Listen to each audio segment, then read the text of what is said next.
Bien, bienvenidos nuevamente a este canal. Vamos a continuar con la serie de videos de PBR con, bueno, redundancia y balanceo de carga con PBR. Mi nombre es Ricardo Muñoz y en esta ocasión vamos a ver cómo combinar la funcionalidad de NAT con el PBR que ya configuramos previamente.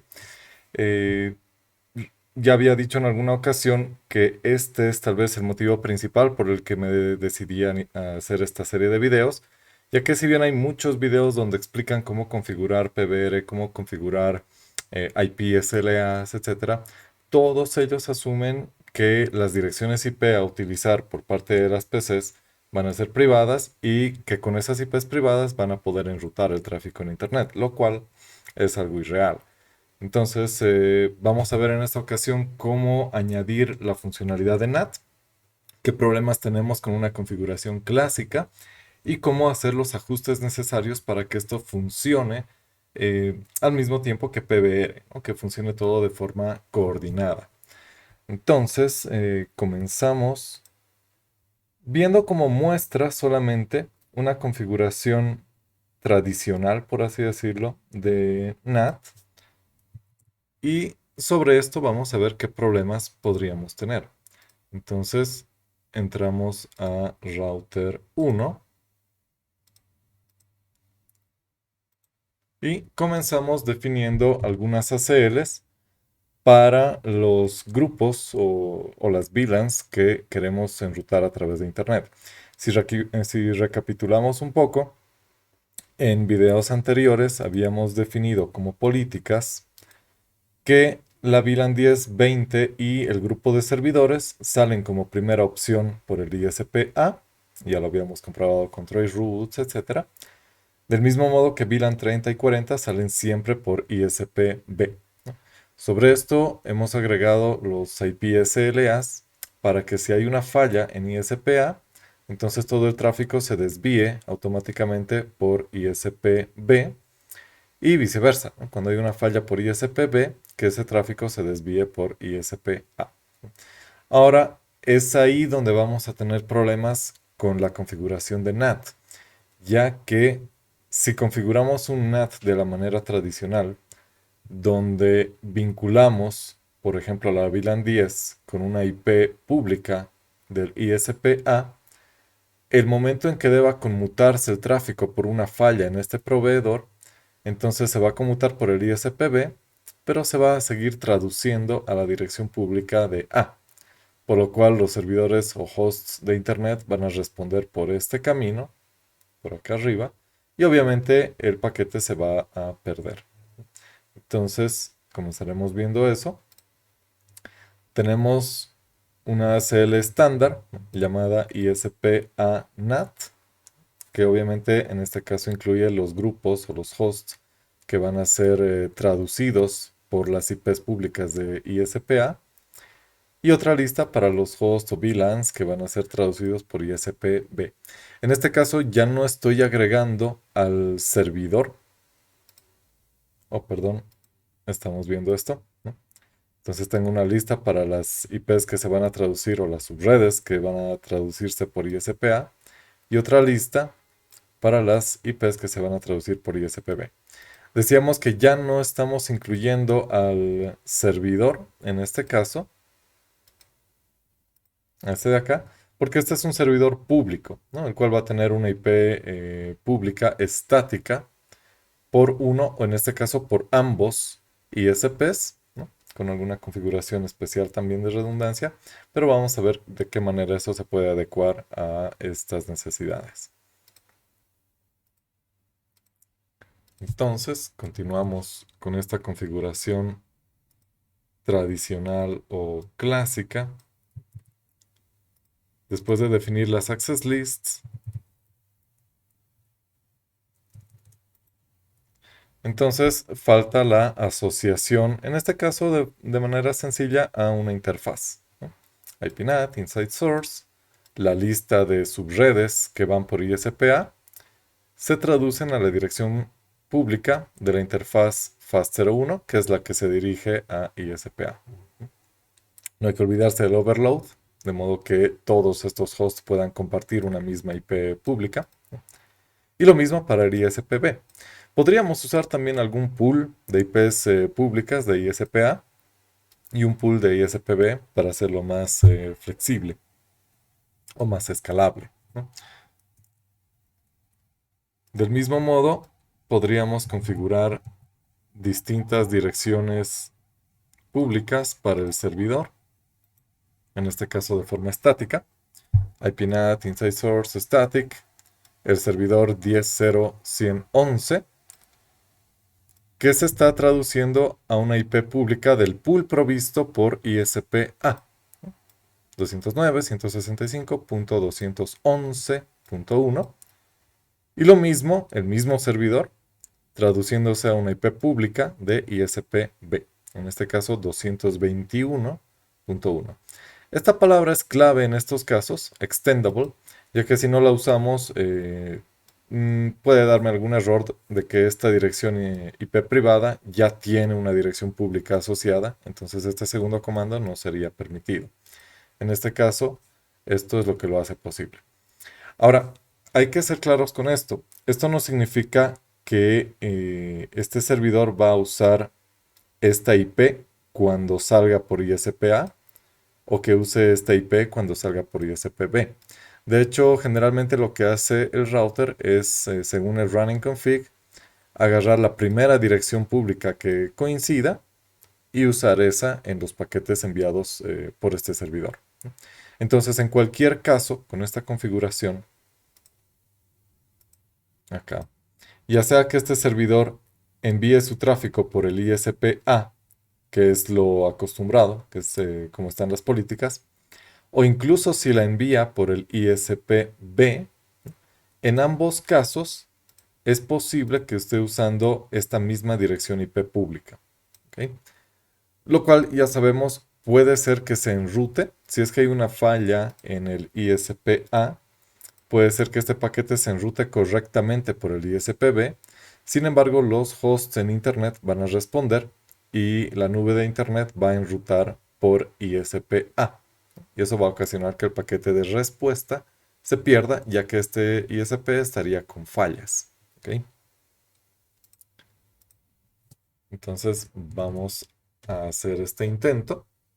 Ah, no se olviden que en este caso falta definir la configuración de las interfaces. Entonces, la interfaz FAST00, ¿no? La interfaz LAN se define como NAT Inside, mientras que las interfaces de Internet FAST01 y FAST10 se tienen que definir como Outside, ¿no? Entonces, podemos probar nuevamente los pings, en este caso desde PC1, de la VLAN 10, que ya sabemos que sale por ISPA, ping a 8888, con un conteo de 1000 paquetes, y funciona. Pero si volvemos a implementar, bueno, antes de esto verificaremos que esté usando la IP pública correspondiente. Podemos ver un show IPNAT translation.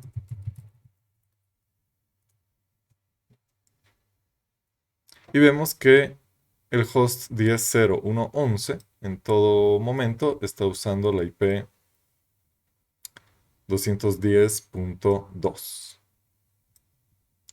que es la IP pública de nuestra interfaz. Oh, perdón, estamos viendo esto. Acá.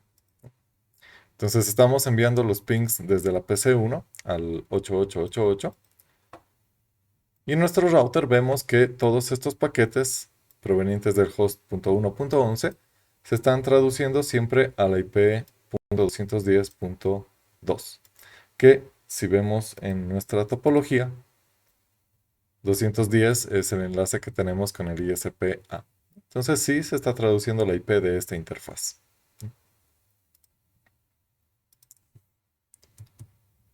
¿Ok? Entonces los pings siguen corriendo y vamos a implementar nuevamente la falla en el ISPA que habíamos visto anteriormente. es decir, que todos estos paquetes se descarten. Eventualmente el IP SLA debería, oh perdón, esto fue posiblemente por alguna saturación de CPU que se perdieron estos paquetes. Vamos a, oh perdón, estamos aquí. Hay unos paquetes que se perdieron por algo de lentitud en la computadora. Pero vamos a aplicar la access list de falla en ISPA. Vamos a la interfaz FAST01. Ponemos una access list que básicamente bloquea todo el tráfico menos el de BGP. Y comenzamos a tener estos drops, estos descartes, mientras se activa la redundancia. Ahora vemos que sí se activó, igual que en ocasiones anteriores, estamos teniendo timeouts, ya no descartes de paquetes. Sin embargo, antes de aplicar NAT en un video anterior, habríamos visto que esto ya funcionaba, ¿no?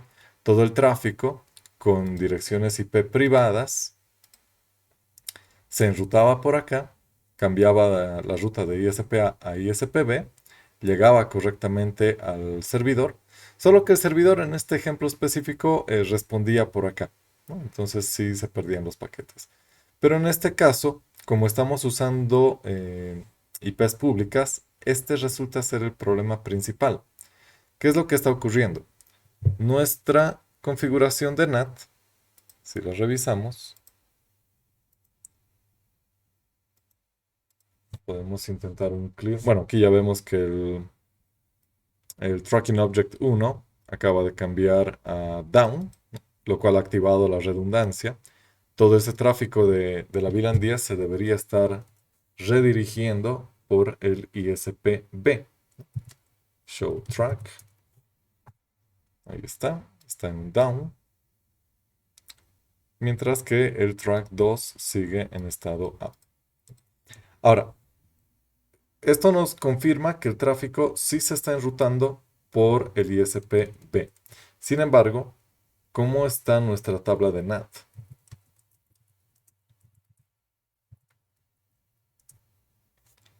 Vemos que el host 11 se sigue traduciendo a la IP 210.2, obviamente por la configuración clásica que hemos puesto. Show run, include IP NAT, inside source, lo podemos dejar ahí. Entonces teníamos esta lista IP ISP A NAT ACL, donde están incluidas las VLANs 10 y 20, y nos dice que todo este tráfico se debe traducir a la dirección IP de la FAST01. No importa si lo estamos enrutando por la FAST10. ¿Sí? Entonces, ese es el problema que tenemos en esta ocasión. Lo que vamos a hacer entonces es primero cortar este tráfico para que no se sigan generando traducciones que después nos causen inconvenientes. Y vamos a borrar las configuraciones que acabamos de hacer de NAT. Comenzamos con un clear IP NAT translation.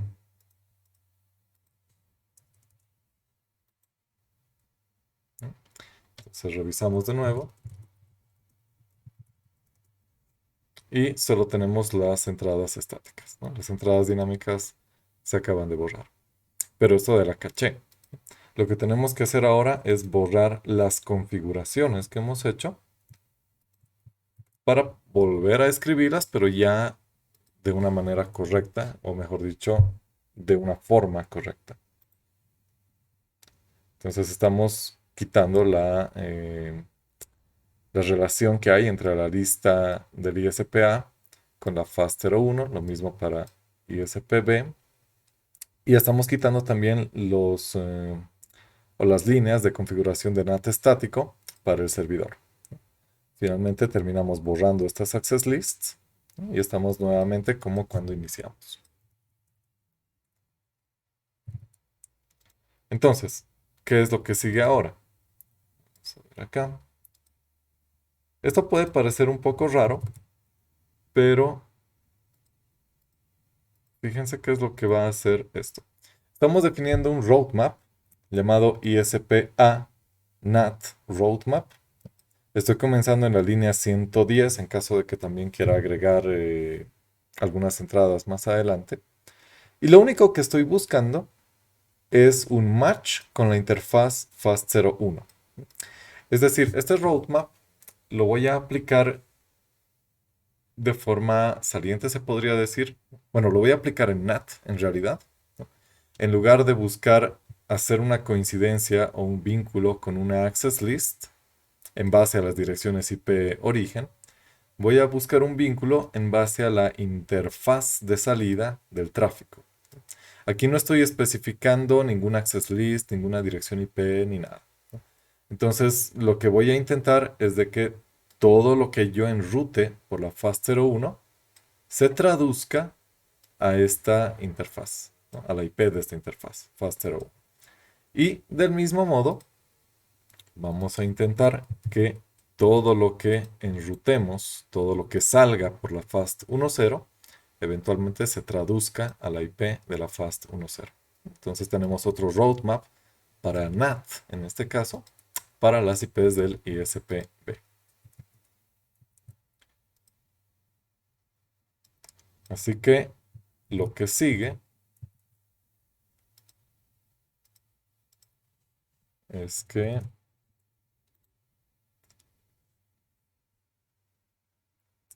aplicamos estos... esto está un poco largo, un segundo. Vamos a ver desde el principio de línea. Aquí está. Entonces estamos asociando los roadmaps en lugar de access list a la configuración de NAT, ¿no? IPNAT, inside source, ya no usamos una lista, usamos un roadmap, ISP a NAT RMAP, a la interfaz FAST01 overload, ¿no? Entonces ya no vamos a decir que todo lo que coincida con esta access list, es decir, la VLAN 10 y la VLAN 20, se traduzca a la FAST01. Lo que estamos diciendo ahora es que todo lo que coincida con este roadmap del ISP-A, es decir, todo lo que salga por la FAST01, se traduzca a la IP de la FAST01. Y lo mismo en el otro caso. IPNAT inside source, roadmap, ISP-B NAT RMAP, se traduce a la IP de la FAST0, o perdón, FAST10. No hay que olvidarse también del overload para que se pueda compartir esta única IP con varias PCs. ¿Ok? Entonces, esta parte ya estaría lista. Y falta completar también con las configuraciones de NAT estático para el servidor. Entonces, esto es muy similar, si ya se pueden dar cuenta. No, ups, son líneas un poco largas también. Vamos a volver acá. Ahí está. Entonces tenemos el IPNAT, Inside Source, Static, hasta ahora tal cual, ¿no? 10.0.100.11. Se va a traducir a la IP pública provista de ISP-A, siempre y cuando, esto ya funciona como un condicionante, siempre y cuando haga match con este roadmap, ISP-A, NAT, RMAP. Aumentamos también el extendable para que podamos asignar otra IP pública a este servidor, que es la siguiente línea que habíamos puesto. Ahí está. Entonces tenemos una para ISP-B y otra para ISP-A. Entonces son líneas muy similares. IPNAT, Inside Source, Static, IP privada, IP pública y el roadmap condicionante.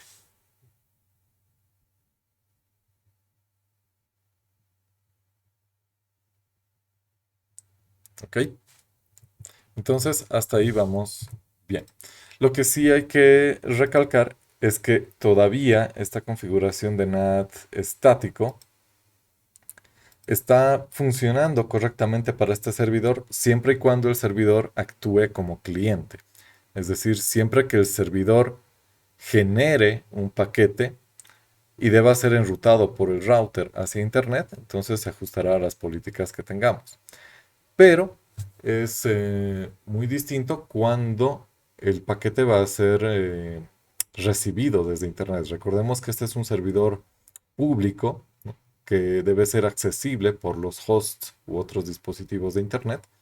Entonces, si bien la política me dice que este servidor se enrute siempre por el ISP-A, ¿qué ocurre si uno de estos hosts en Internet decide comunicarse con este servidor por la IP provista en ISP-B?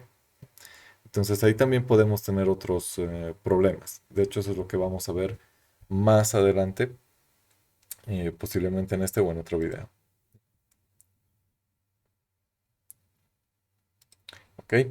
Entonces, de momento podemos verificar este funcionamiento por parte de la PC. Vamos a quitar la falla en ISP-A. Ahí lo tenemos. Entonces entro a Configure Terminal, Interface Fast01 y simplemente quito estas access lists. No IP, access group, fail ACL in y también out. Okay. Intento los pings desde PC1. Tengo respuesta. Nuevamente vuelvo a aplicar la falla entonces en el ISP. Entrante y saliente. Veo que se empiezan a bloquear mientras los tracking objects cumplen su ciclo. Y fíjense que ahora nuevamente vuelvo a tener respuesta. Entonces, ¿qué ha ocurrido en este caso? Los tracking objects o los IPSLAs, mejor dicho, han cumplido su rol, ¿sí? Han detectado que el ISPA ya no está completamente funcional. Todo el tráfico se ha desviado por ISP-B y el nateo condicionado que hemos configurado a los roadmaps hace que ahora los paquetes de la PC1 se traduzcan a la IP pública de ISP-B. Podemos confirmar esto en router 1. Show IP NAT translation. Y vemos que el host 10.0.1.11 está traducido a la IP.220.2. Ya no es 210 de ISPA, ahora es 220 de ISP-B, ¿no? Es decir, de la interfaz que nos conecta al ISP-B. Entonces está funcionando, ¿sí? Esto está excelente hasta este punto para los hosts, ¿no? Y claro, también para el servidor, siempre y cuando lo utilicemos únicamente como cliente. Entonces va a funcionar la redundancia. Podemos hacer un ping desde el servidor también. Por lo pronto cortamos los pings de PC1 para que sea más fácil distinguirlo. Borramos las traducciones en router.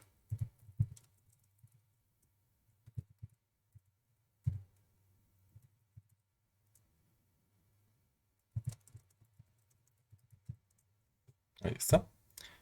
E intentamos hacer lo mismo desde el servidor.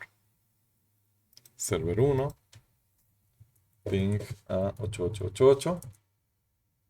Hay respuesta. Recuerden que por políticas, preferentemente debería salir por ISP-A, siempre y cuando funcione. Pero como hemos puesto un bloqueo, en este caso seguramente está saliendo por el ISP-B. Verificamos en R1, Show IP NAT Translations.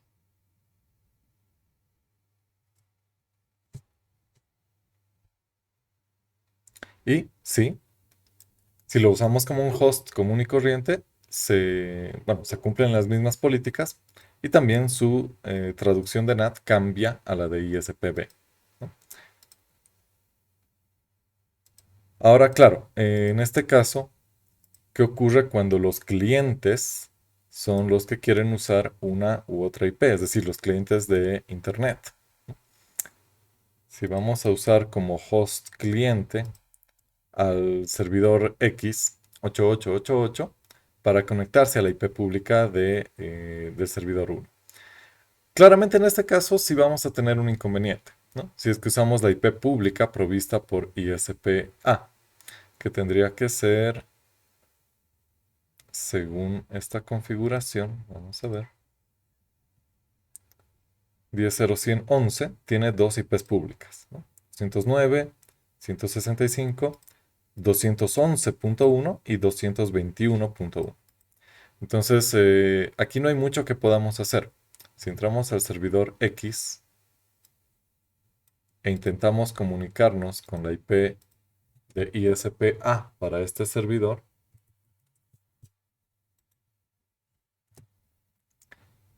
pues esta IP solamente se puede enrutar por el ISPA.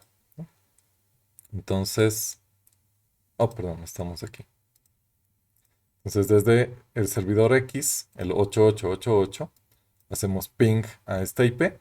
Es la IP pública del servidor X en ISPA. Y todos los paquetes están siendo descartados, ¿no? Claro, descartados en nuestro ejemplo. En una aplicación real podríamos decir que se están perdiendo simplemente, ¿no?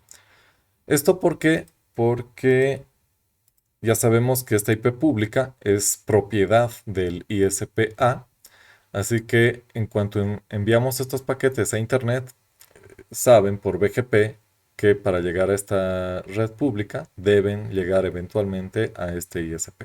No hay otro camino, no es posible llegar por el ISPB. Entonces definitivamente se van a perder estos paquetes. La única solución al respecto, en este caso, podría ser implementar BGP también en la red de Customer, que tenga sus propias IPs públicas y poder publicarlas a través de cualquiera de sus ISPs, pero eso implica otra logística, otras configuraciones, etcétera. Lo que sí nos interesa es que, además de esto, en este caso bueno, hay aplicaciones antes de esto, hay aplicaciones de DNS dinámico, ¿no? Donde se le puede asignar un nombre de dominio a este servidor y el servidor DNS que se encargue de resolver este nombre a la IP correspondiente. Por defecto podría resolver el nombre de dominio a la IP provista en ISPA, ¿no? Y una vez que esto falle, el servidor DNS podría darse cuenta de que ya no es accesible y comenzar a resolver con la dirección de ISPB. Sin embargo, esto también puede tener un delay, una demora para responder a los clientes de forma apropiada, ¿no? Entonces no hay mucho que podamos hacer al respecto con este problema. Ahora, otro detalle que sí nos interesa es que eventualmente, bueno, cuando todo funciona bien, vamos a quitar la lista, en este caso, donde la tenemos, digo, vamos a quitar la falla en ISPA. Entonces volvemos acá.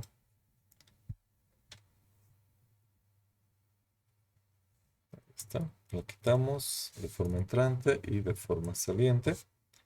Todo el tráfico ya debería responderse con normalidad. Aquí estamos. Estamos de nuevo en el servidor 8, perdón, servidor X. Y podemos probar el mismo ping. Ups. Podemos probar el mismo ping a la IP pública del servidor en ISPA. Hay algunos timeouts por la resolución de ARPs, pero los siguientes paquetes ya se responden con normalidad. Podemos probar con la IP pública. No sé por qué está pasando esto. Ok, ahí está. Podemos probar con la IP pública de ISPB para este mismo servidor. 221.1. Y ahí está, ¿no? También responde. Si revisamos en router 1,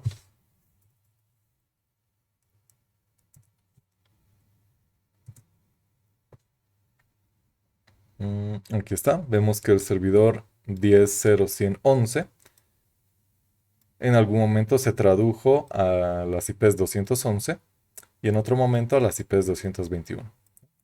Mientras los dos ISPs funcionen, tenemos esta posibilidad, tenemos esta redundancia o este balanceo, por así decirlo. El problema es cuando uno de ellos falla, ¿no? Ahora, ¿qué es lo que está ocurriendo en este momento inclusive? La política en R1, eh, falta que, aquí está, ¿no? El tracking object ya cambió el estado de down a up, ¿no?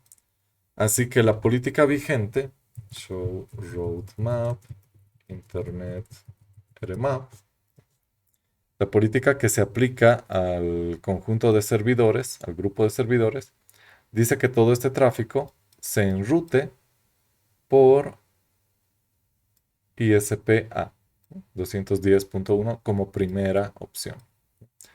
Entonces, ya sea que los clientes de Internet usen la IP de ISPA, se contacten con este servidor a la IP pública de A o a la IP pública de B, el servidor siempre va a enrutarse por el ISPA, siempre que este tracking object esté arriba, ¿no?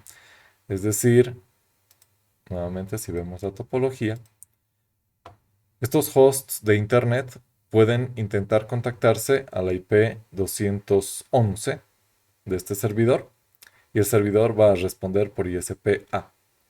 Si intentan contactarse a la IP 221, el tráfico va a llegar por aquí abajo,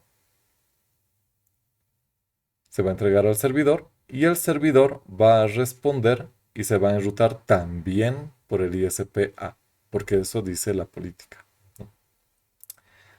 Parece todo bien hasta aquí, de todos modos funciona, pero ¿qué es lo que puede pasar? Y de hecho pasó aquí en Bolivia hace algunos años y de repente estas configuraciones dejaban de funcionar. Entonces, por motivos de seguridad, los ISPs comenzaron a implementar una política, yo diría, de hardening, ¿no?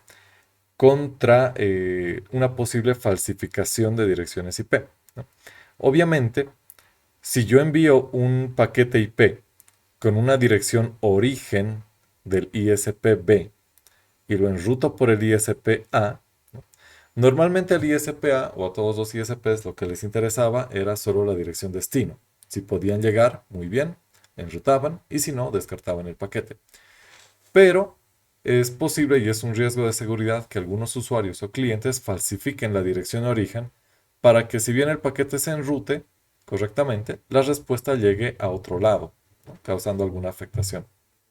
Entonces los ISPs comenzaron a tomar cartas en el asunto y básicamente lo que dice ISPA es si el paquete que recibo no tiene una dirección pública provista por mí, ya sea de la red 210 o de la red 211, entonces ese paquete tiene una dirección falsificada, una dirección spoof. Así que lo voy a bloquear y lo voy a descartar, ¿no? Vamos a aplicar entonces estas políticas de hardening en los ISPs, comenzando por ISP-A.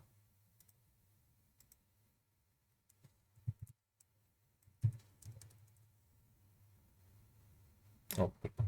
Vamos a empezar desde acá. Y ahí está. Es bastante sencillo. Simplemente una access list, ¿no? Que permite paquetes provenientes de la IP de nuestro router 210.2 o provenientes por el pool que ISP le asignó a su cliente, ¿no? Todo lo demás por defecto lo descarta. Entonces esta access list la configura en su interfaz entrante, fast00, IP access group, client 1 ACL, in. Y a partir de ese momento, todos los paquetes con direcciones IP que no corresponden a estos rangos van a ser descartadas. Algo similar va a ocurrir con ISP-B.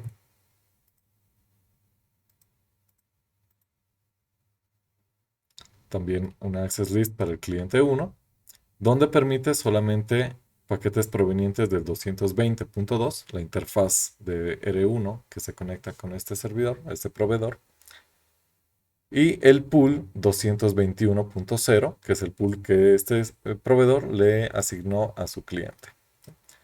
Asignamos la access list de forma entrante a la fast00 y a partir de este momento, si uso nuevamente a mi servidor X como cliente e intento contactar al servidor privado, servidor 100, en la IP 221, que es del ISPB, ahora sí tengo timeouts. ¿Ok? Ya no está respondiéndose ningún paquete. Entonces, ¿qué es lo que ocurre? Decíamos que este, bueno, es un servidor, pero lo estamos usando como cliente. Se contacta con nuestro servidor 1, pero con una IP provista por ISP-B. ¿No? Entonces el tráfico se enruta por aquí abajo, como es normal. Se entrega el paquete a nuestro servidor, pero el servidor responde y el router, por las políticas que tiene, decide enrutarlo por arriba, al ISPA.